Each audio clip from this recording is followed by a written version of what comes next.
Hi guys, in this video we're going to have a little refresher on subtraction. So the way we do subtraction is we're going to use the column method. So just like when we were adding, I'm going to line up my hundreds, tens and units. So there's my hundreds, tens, units, hundreds, tens, units. Line them up underneath each other like so. I'm going to draw my line to separate out the question or my working from the answer. I'm just going to put a little subtraction there just to remind me to subtract. I've seen quite a few people in the exams over the few years actually add when doing this column method because I forget to do subtraction. So if you just do that little bit there, usually just reminds you that you are doing a subtraction. And we start from the right hand side. So 9 take away 3 gives me the 6. 6 take away the 1 is the 5. And 8 take away the 2 is the 6. So I have 656 for my answer. No different for this one. Write out the first number. So 8,134. Be careful, make sure we line up the hundreds, the tens and the units. So this is my hundreds column, this is my tens, and this is my units. Draw my line to separate it out. There's my minus to remind me to do a subtraction. And this is where people will go wrong again. When they start from over here, they go 4 take away 6 is 2. No, it isn't. Be careful. 4 take away 6 gives you minus 2, and you cannot go into negatives. The easy way to look at it, I always go, is I've got 4. I can't take away 6. I haven't got enough. Okay. Now, if you haven't got enough, or if you go into negatives, it's not a problem. What we do is we go over to the next column and we nick one. So instead of having that as a 3, I'm going to call it a 2, so I'm going to take one away from there, and I'm going to nick that one and bring it over to this column. So that now becomes 14. 14 take away 6 is an 8, so I can now do that one, that's fine. 2 take away 9, exactly the same thing. There's 2, I can't take away 9, I don't have enough, so I'm going to come over to this column and nick one from there. So that now becomes a 0, and the 1 goes over there, so that now becomes 12. 12 take away 9 is 3, so I can now do it. Happy days. 0 take away 4, again I can't do it. I've got nothing, I can't take away 4 from it. I'll go into negatives, so I'm going to come over to this one and nick 1 from that column. So that becomes a 7, and then that 1 goes over there to become a 10. 10 take away 4 is 6, and then 7 take away nothing is 7. So I'm left with my answer of 7,638. Okay, let's have a look at a few more. Decimals, just like when we were adding, make sure your decimals line up. It's like an extra little check that you can do. So there's my 32.8 and then 7 points. So my decimals must line up. 7, 6 like so.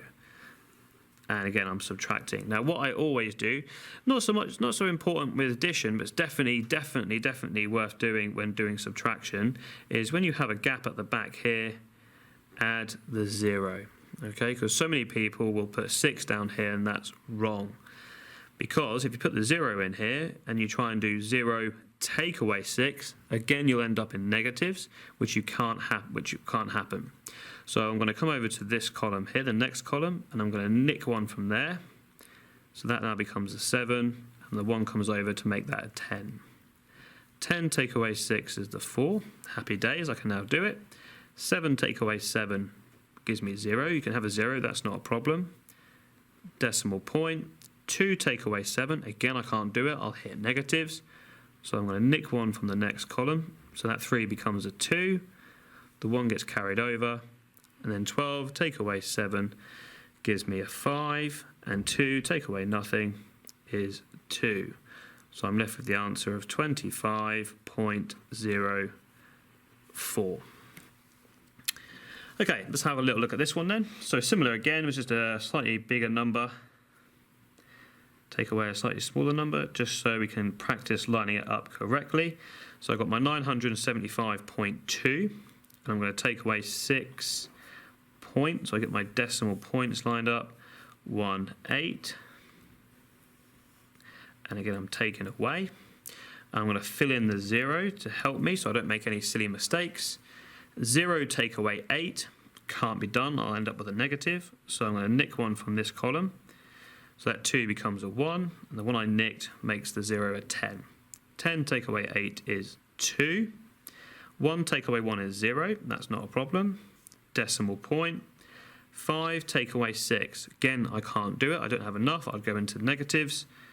So I'm going to nick 1 from the 7, call that a 6, and that nicked 1 comes over to make that a 15. 15 take away 6 will leave me with 9. 6 take away nothing is 6. 9 take away nothing is 9. So I'm left with the answer of 969.02. So that's how we use the column method. A few things to watch out for. Make sure we line it up correctly.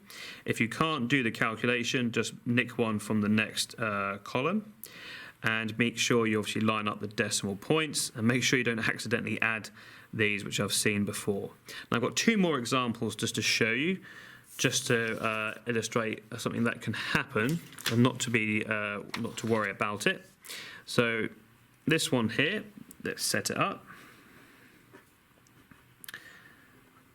So 5,702, and I'm going to take away 1,237.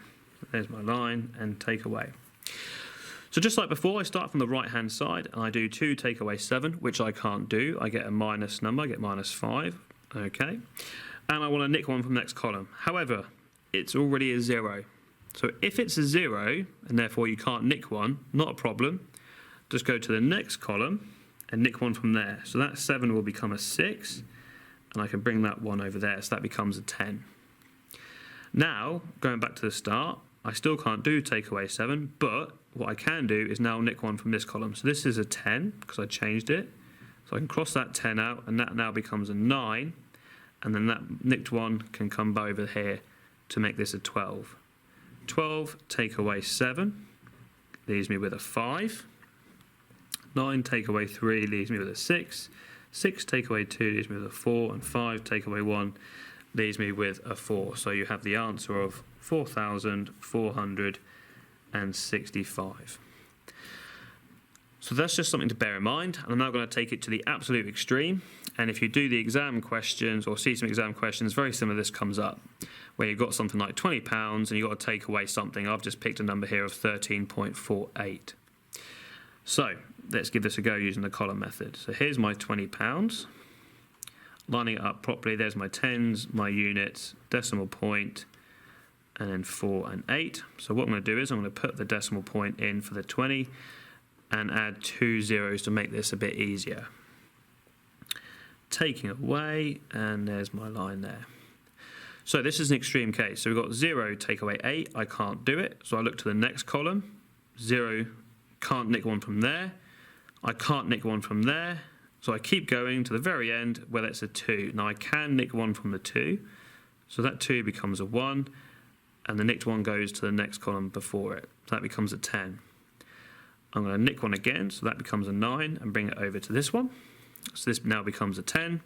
But again, I still need 1 for my first column. So I'm going to cross that out, call it a 9.